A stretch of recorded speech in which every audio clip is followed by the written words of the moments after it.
bienvenidos. Yo quisiera pues abordar un tema muy importante sobre los exorcismos, que hablan en el libro que ambos están, por ejemplo, ambos escribieron. Quiero preguntarle cómo ves de pronto este tema pues en el tema de las Filipinas, en el tema cómo ha cambiado mucho de pronto las películas, de pronto algunas vivencias. Cuéntanos un poco cómo plasmaron este tema delicado también en el libro. Both of you, how do you portray the subject of exorcism, knowing that in the Philippines we had seen, of course, for the movies, for the histories, for the books, a lot of histories. So how is your portrayal? How they change the way of tell this, but really delicate subject because we know that in that country you got a particular vision from the dead one. It's not the same vision that from the people here in this part of the world. So tell us more, wherever you want at all. Oh, okay. Well, in the first book, it was only it was a very brief scene where we showed how the exorcism looked like, and it was some sort of a memory from the main character. I portrayed it as because I've seen an exorcism before when I was young. I don't think it was a full exorcism, but it was enough to kind of sort of fuel your imagination. And then, of course, it's a combination of what I've seen in other movies. And the Philippines is, as you know, is a 90% Catholic. So there's exorcism and we're very superstitious. So I kind of sort of just melded them together. So yeah, that's kind of how it was portrayed. And because our book is more towards going back to our belief system or our I guess it's not a religion but something like that, our belief system prior to us being colonized by Spain and converting us to Catholicism. So we focus more on that, the magic of that old belief, because it's what you call animist, which means it's based on nature. So our belief system is more like that. So I kind of Sol and I wanted to offer something different to the world and show them just how rich, how unique, how diverse the belief system or the mythology of the Philippines before the Spaniards came. For me, it was very enlightening because coming from the Western world here in the United States and learning about that pre-colonization life and belief system of the Philippine people was interesting because there is a lot of superstition and there are more monsters, creatures, spirits, demons, elementals in that culture than you would ever imagine if you were not raised in that. It's really mind blowing. And in addition to that, referencing to the exorcism, I've never, all I know about exorcisms are the things that I've seen on TV or the things you read in books, or social media. So I had to really rely on Oz for any insight on that. She's got great experiences in her life that probably is too much to go through in this interview, but it's pretty incredible. And again, the exorcism is a small part of what motivates the main character to look to another avenue or another path to her life. Yeah, it was kind of like it was inciting incident why she decided to leave the village that was cruel to her. So Antes de seguir ese tema, hay un dato muy importante, que es el tema del libro en solitario de Osmari, que habla sobre cómo los seres humanos de pronto no tenemos la fuerza sobrenatural para poder de pronto en una situación en peligro poder actuar.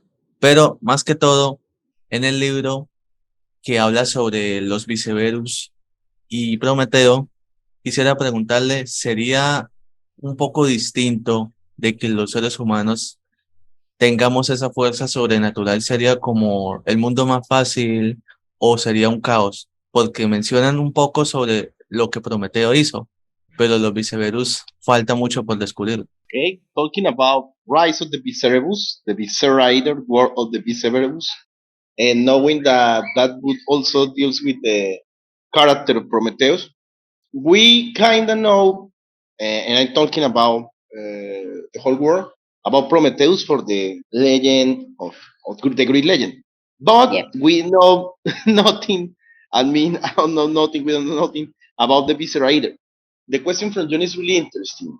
Do you think that if we as humans got that ability, that power, it will be helpful or it will be terrible for us as humans? Yes, we need to know. Actually, the world of the word Viseribus, I invented it. I coined it. It is based on the character or the most fearsome creature of our lore, which is called Aswang.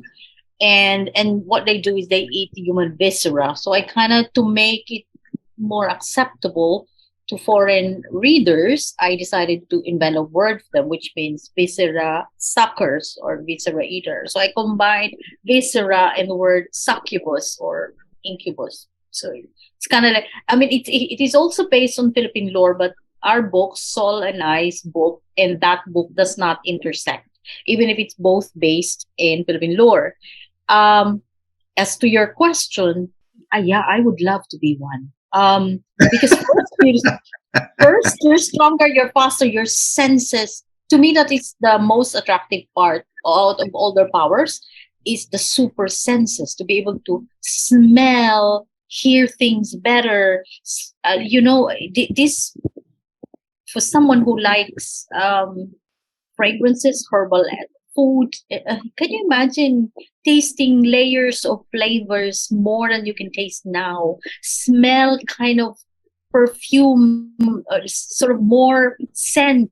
That is going to be amazing. And you can see farther and whatever. So I think it's going to be good.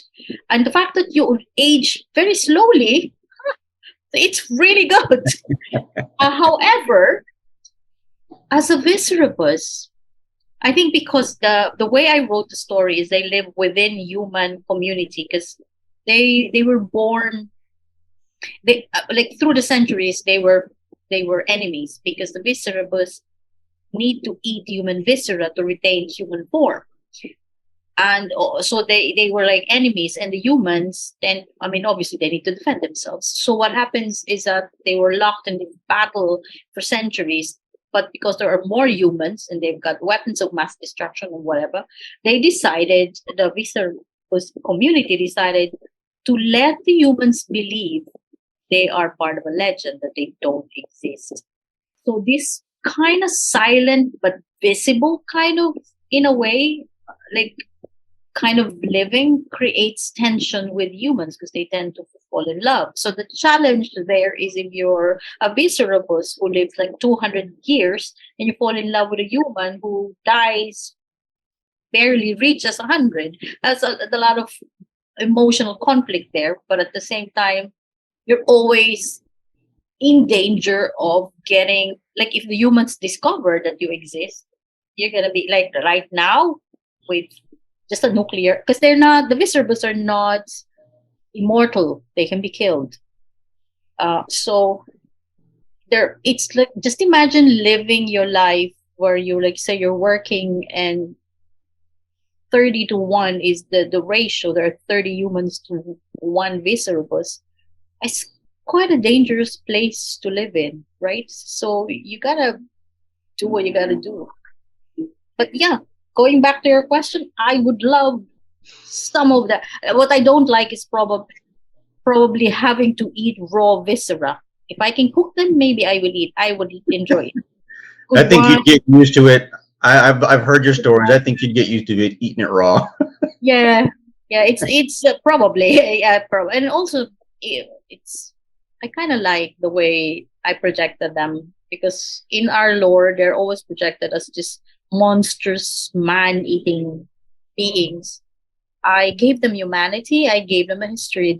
That's how I connected them to Prometheus, because they don't have an origin story. And I thought I must give them one. So yeah.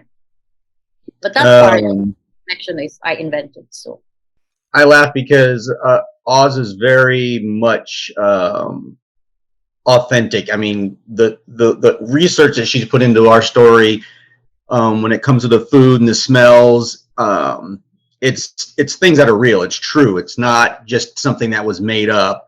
The yeah. spells and I mean, the way you mix certain plants with other plants for medicinal purposes, those are real things. In the book, when there's certain foods and teas, those are all real things. So I can see her wanting to be a Viscerabus because she really does enjoy that. I would like, I think, to be a Viscerabus. It would be beneficial um, to a certain degree. I kind of picture it as the vampires versus the humans. Viscerabus has a huge advantage because night or day it doesn't matter. They're not sequestered. Oh, I can only come out at night. So that's a plus. I too like food and flavor, so that would be good. And my eyesight's pretty bad, so Oh, having that would be better sure. eyesight, yeah, That would be sure. that would be good. But it would be a dangerous life, especially in today's world. That would be a very dangerous life. But yeah, it will be more interesting to be a Viscerabus than a vampire. Oh As I know. yeah. Oh yeah. In our lore, this is why I thought, because honestly, we have vampires in our lore. We have werewolves or shapeshifters in our lore.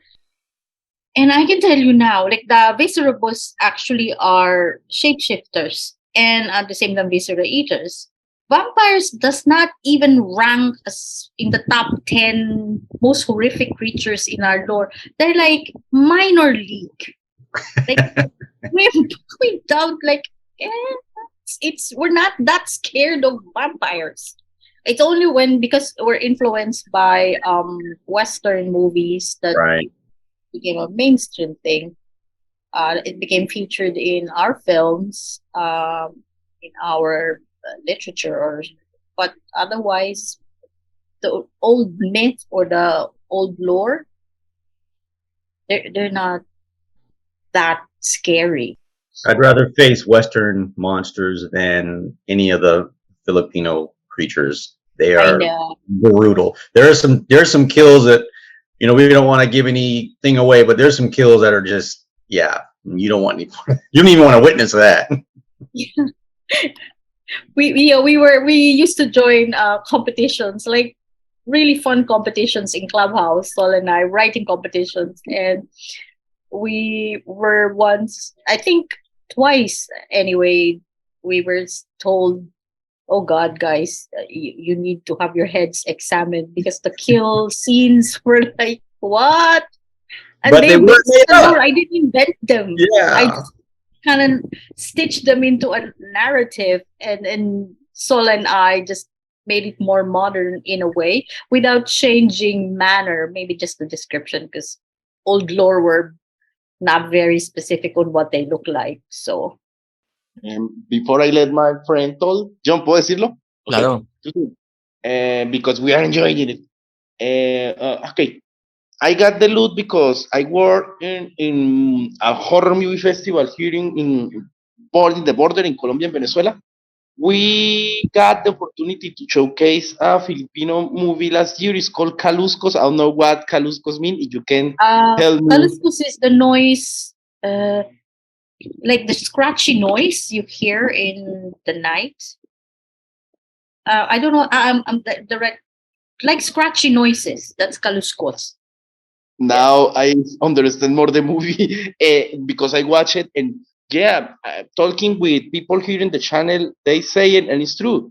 And I think Solomon will give me the I'm correct. The real terror are that movies from Asia, not Filipina, Japan, and Yeah.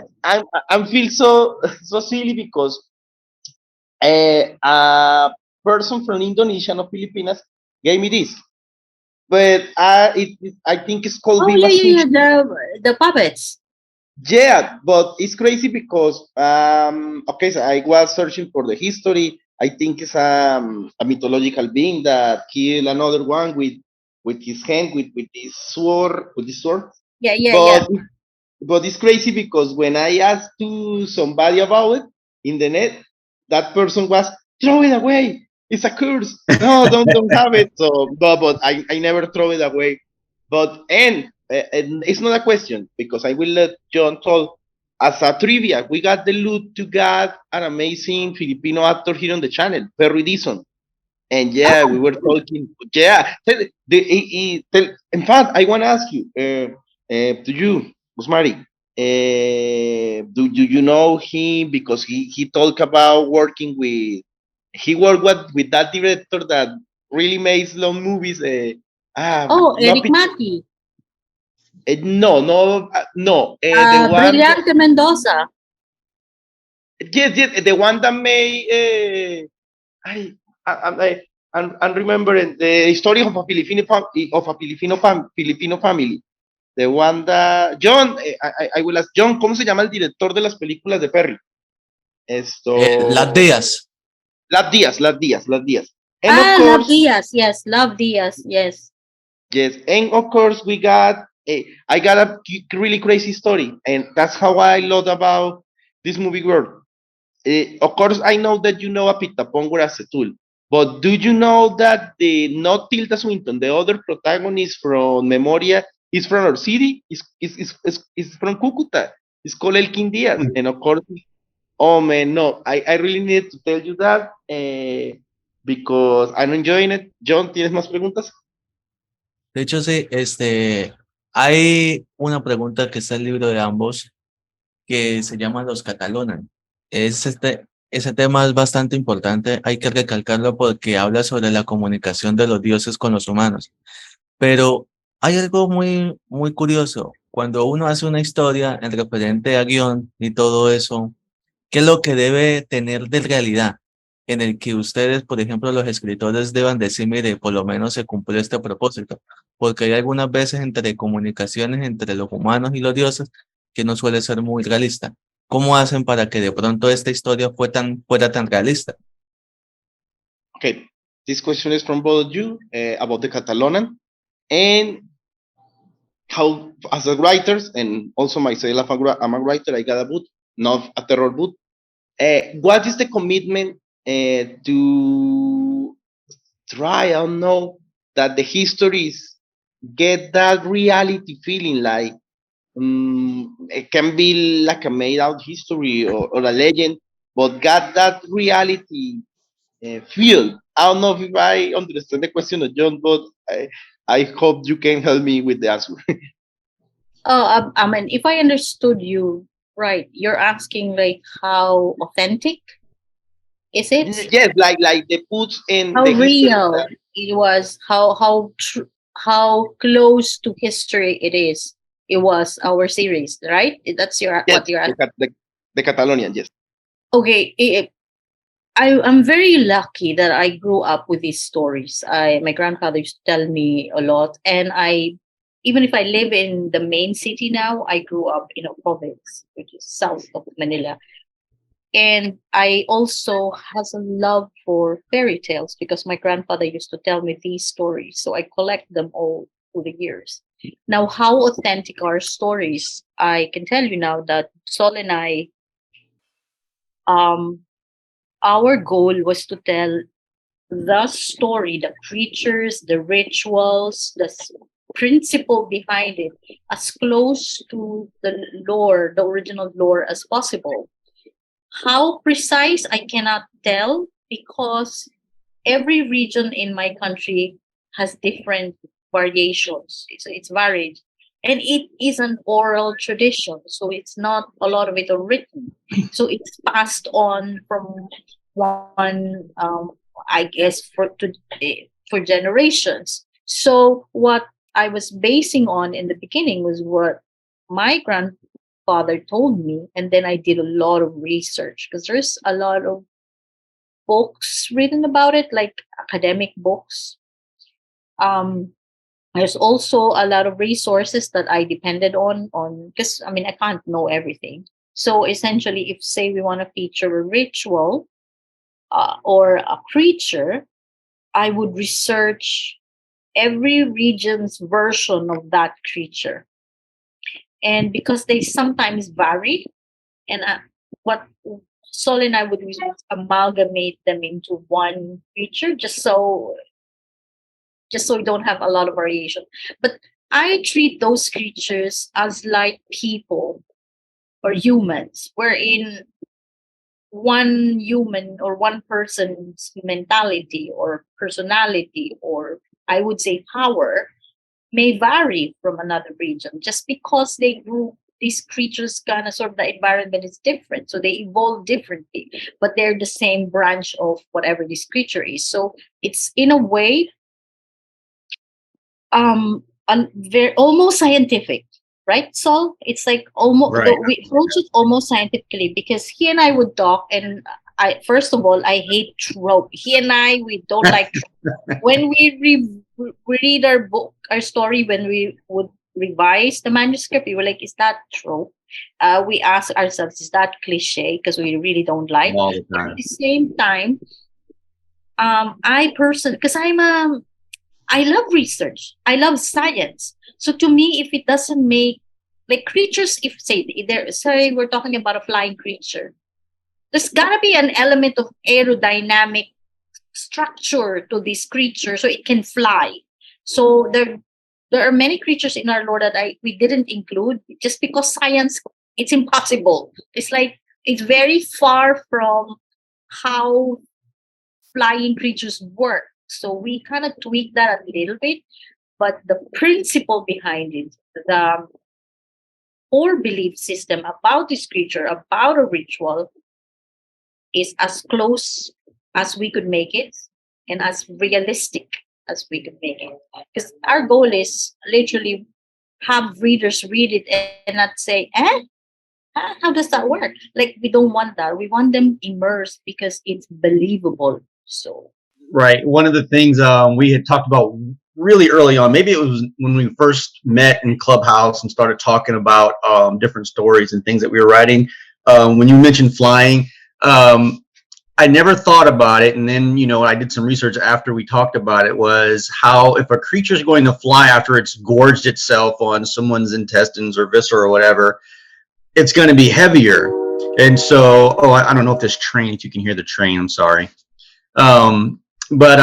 So before a creature would take flight, it would have to lose some of that weight, meaning that it would have to defecate. And actually, a lot of birds do that in nature. Before they take flight, they get rid of some weight so they'll defecate, and then they can take flight. And those are the kind of nuanced things that we try to really focus in on, so that you will stay in the story. It's not gonna, you won't come outside of the story going, wait a minute, how in the world is that going to happen? Because we want the story to continue to flow. And so painstaking research, got to say, was taken. Oz did a lot of background research. And it's true that some things, because it's an oral, because the stories have been brought down orally, there's not a lot written. So there are some things, yes, we had to take some liberties on, but by and large, as much as we possibly could, we kept it as authentic and true to lore as possible, and also taking into account the different areas of the Philippines and their different views on certain creatures and even the magic spells, right? yes, the magic spells are partly like these are medicinal, like example the treatments or the cure, how to fight the elementals. There's an element of physical ailment attached to the, because elementals in the Philippines are very avenging, because if you do something to their homes or territory without you as a human, because you can't see them, you commit these sins and you're not aware of it and you get sick. So there's an element of medicine, real medicine, that we employ. And this I didn't invent because I'm not a bloody doctor. I just remember what the herbs and whatever, and then I would do research on the properties, the medicinal properties of those cure. And the magical part is all this belief system of the chant, the ritual, and we describe the effects. We add magic to the physical effect because otherwise it just sounds mumbo jumbo. You know what I mean? So we add the magical effects to it, but the base of it, if the god is, for example, if you need to make a chant to the goddess of the moon, it's done on full moon or whatever phases of the moon, and it's done based on how the moon actually rise and set. Like that's kind of how. So it's a mixture of like really magic and realism. So I think too, to add to that, we wanted the reader to also be educated. I wanted to bring something new that was intriguing, that wanted them to maybe say, you know what, I'm going to Google that and see about that, and then they're learning about not just the different aspects of maybe a creature or a spell, but they're learning about a culture, about a people who are taking care of each other, because the culture is to care for each other. One of the most fascinating things I learned is how much nature is a part of the Philippines, not just the lore, but their life, the trees. And for me, that was fascinating, the way the trees are so integral to everyday life on the island. yeah, like we believe that everything in nature has a spirit, a sentient spirit. And so we ask permission when we cross a lake or a river or like enter the woods. If we're gonna cut off a branch, we ask permission, etc. But that's what the lore was like. But it's much more. But we added a lot of magical elements to it. Yeah. Sorry, because No. okay, we'll edit that part. But I had seen. I don't know if Jhon will let that. I haven't seen Exorcism, but I had seen when the people brings the spirit of another person in her body and starts talking. Yeah. That's essentially the Catalonans do that as well. They can because they're mediums. They can bring in the spirit of a dead person. So there are rituals in the Philippines where you call it differently. It's Luluwa, which means calling the soul. So this is when you bring in someone's dead and you want to speak to it. So this is like a medium kind of skill. And then we have what you call Pagaanito, which is you speak to the gods. You speak to the elemental spirits. So it's a different ritual. And then of course the elementals or the sentient elements, they have different kinds of, they're divided into 4 types of nature, like water elemental, earth, fire, and so on and so forth. And then you have a combination in between. So how you deal with them or not, or how you defeat them if they are evil, because then it depends on their nature. So it requires a lot of skill for a Catalonan to actually deal with them. And their main role is to be a conduit between the ethereal worlds and the corporeal world, the immortals and the mortals. And that's explained really well in the book. It's explained really well. In fact, for me, even now when I think about the story, there's so much to take in that one read won't do it. It's like, when you go to a movie and you're like, oh, that was great. Then you go back and you're like, hey, I didn't notice that the first time I saw it. Even now, even though, here I am part of this story and in the creation of it, there's still stuff I go back and like, oh yeah, that's right. Especially when we think about book 2 and book 3 down the road, you remember a certain creature or a certain thing that happened. You're like, oh, that's right. It's really a totally different story with, a totally different background of life and everything. It's fantastic. I'm biased, yes, but it's really we are biased, and I think our book is full of action. Yes. So unlike most, the young adult books now, Usually it's action adventure with a lot of romance. Ours, we were like, no, this is about this new magic system, this new world, and this how humans deal with these creatures around them. So it's more action adventure, I think, than I mean, yeah. And love story. Yeah, we didn't there was no place for anyway, the story started, they were like 12 years old. Like, why would you put love story in the 12-year-old's world? Yeah, but by the middle of the book they're like 16. So Jhon, ¿tienes una pregunta? Yo sé que sí. Sí, la última y es sobre referente a lo de Belaiza y Tamauro.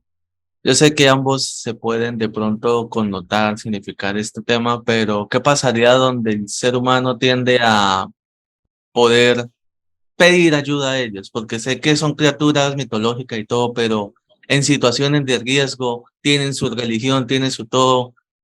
¿Es malo poder invocarlos? It is a good choice or a bad choice.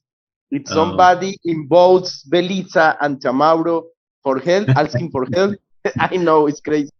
I tell you what, it wouldn't be as easy as just asking Tomato for help. That character is there's a lot of facets involved in the relationship, and not just the relationship, but also the type of creature that he is, and also just with the Katalonan. I don't know. Yeah, how would you answer that one, Oz? Okay, well, first, Tamaro is an elemental, and we believe in the Philippines that every human being has an elemental guide. That's the first level of relationship you have with an elemental. They choose you because you never see them. Like, they usually, in our belief system, they observe you for years, like since childhood or something like that. And the elemental will decide if they wanted to guide you. The elemental will decide when to be visible to you. Yeah. So technically, you, as a human being, you would have a guide of your own. So there's no need for you to ask help from Tamauro. And you won't be able to see him actually, even if you're talking to Belisa, because the elemental guides choose who they show themselves to. You can ask Belisa help because she's human and she's Katalonan, and her duty is to help humans and to help, solve, heal, mediate. This is her job.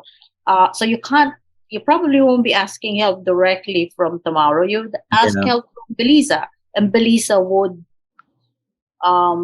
if she needs to, would ask help from Tamaro. But technically, if you have a problem and you have an elemental guide behind you who hasn't shown himself to you, Belisa, being a Katalonan, would be able to tell you, you have a guide, and this is the nature of your guide. You just need to learn how to speak to your guide. And she will teach you how to cultivate this inner sense. So you can sense, you can feel, hear, see, and understand your guide. So there's a level of, in our lore, there's a level of perception that you start with. You literally, you start with sensing them there. You could sense presence around you.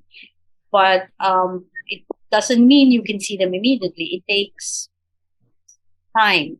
And then next is you could see them. And your perception isn't going to start with just visual, now you know what they look like. No, sometimes it's just hazy figure. And then finally, when you see them, they will choose to speak to you if they know you can understand them. So there's some level of unlocking of your inner senses to be able to understand them. You may be able to hear their movements, but unless that inner ear or inner understanding is open, they won't be able to speak to you. So it takes time. So for your problems, for example, you have some issues of whatever it is actually your guide who would be able to help you. rather Right. than somebody else's. But definitely ask Belisa, she will help. So that's kind of like, that's the nature of the system or the relationship between the elemental guide and humans. And There's a scene. Oh, yeah, sorry. Go ahead. yeah, and a human can have more than one elemental guide, but they usually have one primary. The same manner that elemental guides can have more than one human they guide, but they also have a primary. So, but in our story, to make it simple, we just assign them one, because otherwise it'd be like plenty. So And there's a scene in there that makes it quite clear that it's definitely not the human who makes the choice as to, who that guide will be. I really like that scene. I don't want to go into it, but it's really quite clear that no, it's not up to you. It's up to me.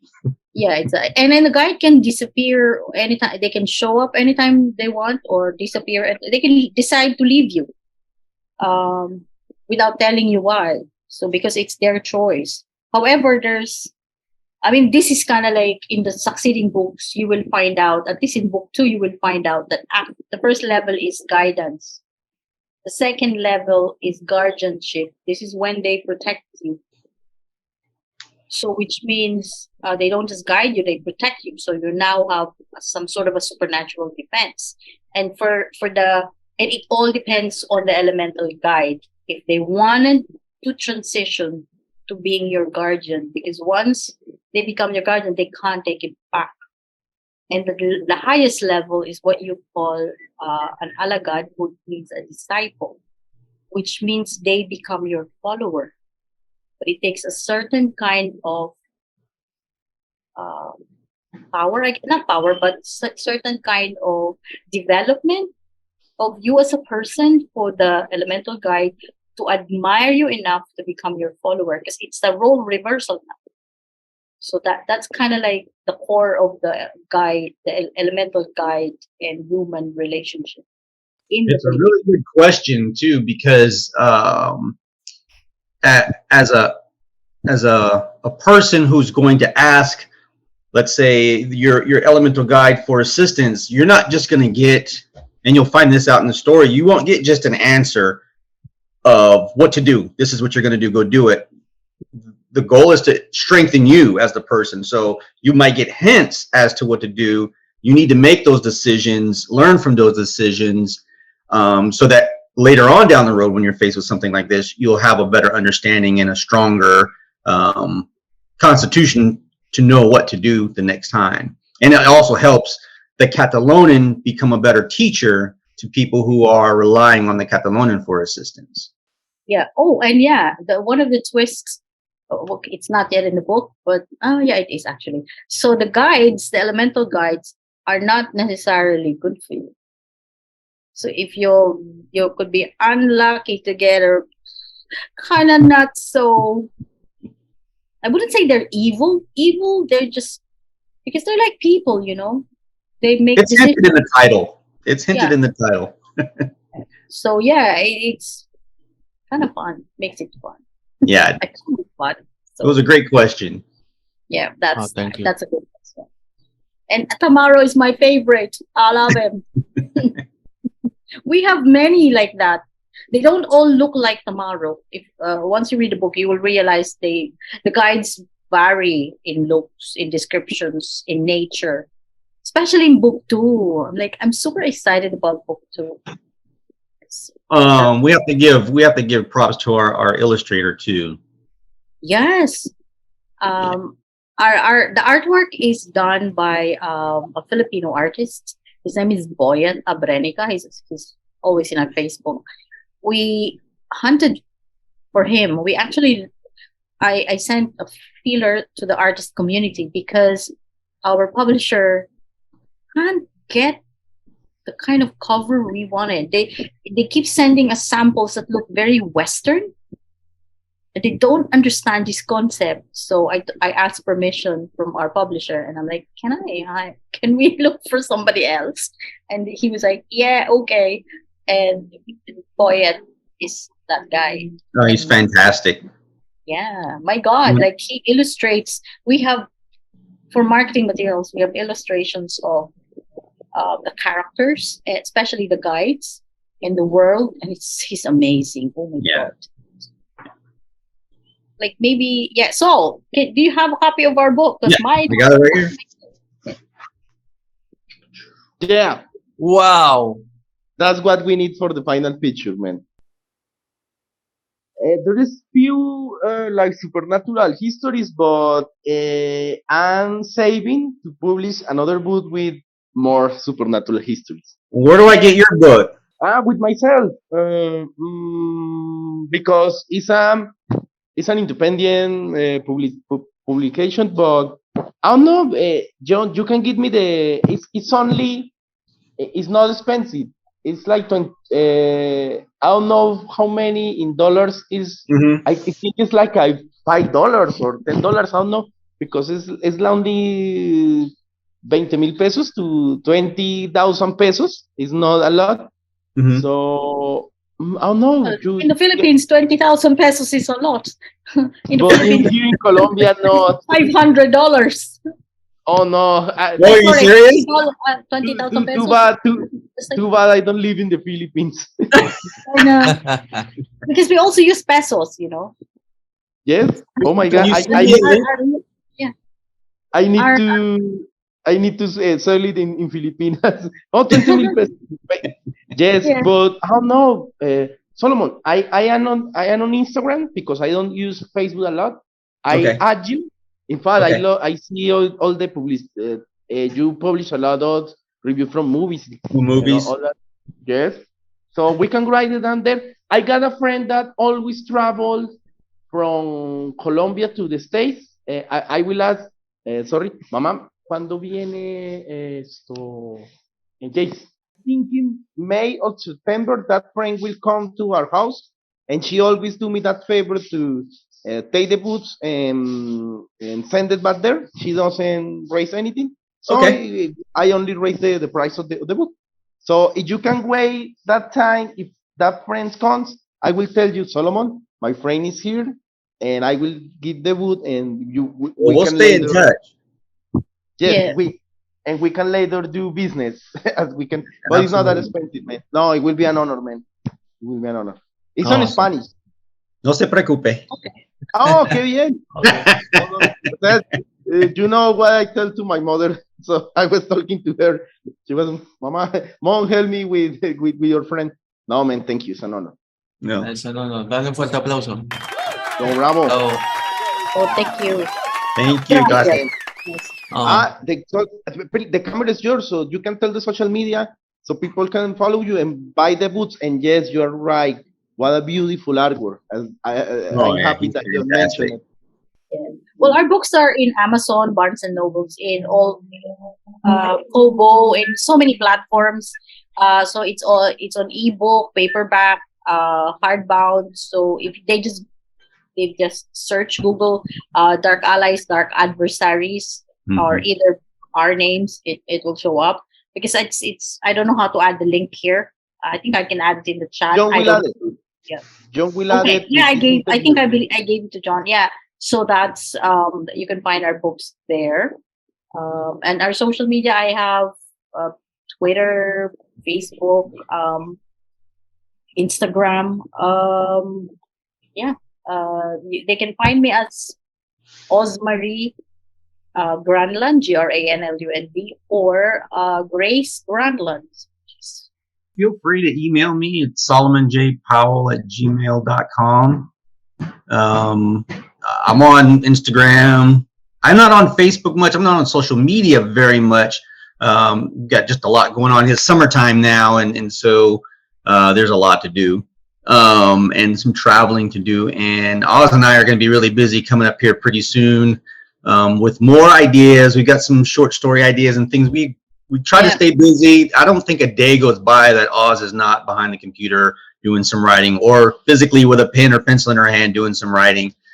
So that doesn't mean, I mean, if you send me an email, if you find me on social media, I try to make sure I answer everything that comes up. So I try hard not to ignore anyone.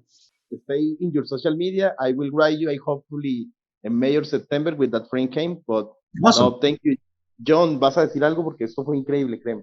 no, gracias por la oportunidad. Gracias por el espacio y mucho éxito en los demás proyectos que se vienen para ambos. Y envíale la de perrizo. Okay. Let's do it no. again. Yeah, Yes, thank you, yes, thank you, no. Jhon, thank you, Andres. A pleasure. Yeah. Bye bye. Like we Bye. always say, Bye. the channel is your Oh, house. by the Wait, way, let yes, us know yes. when your this Uploaded. episode is available. Let us know so we could promote it in our social media as well. Of course, Jhon, que le avises cuando vaya a salir la Of entrevista. course. Yes. All right. The weekend. Bye bye. Bye. Bye bye. Bye bye.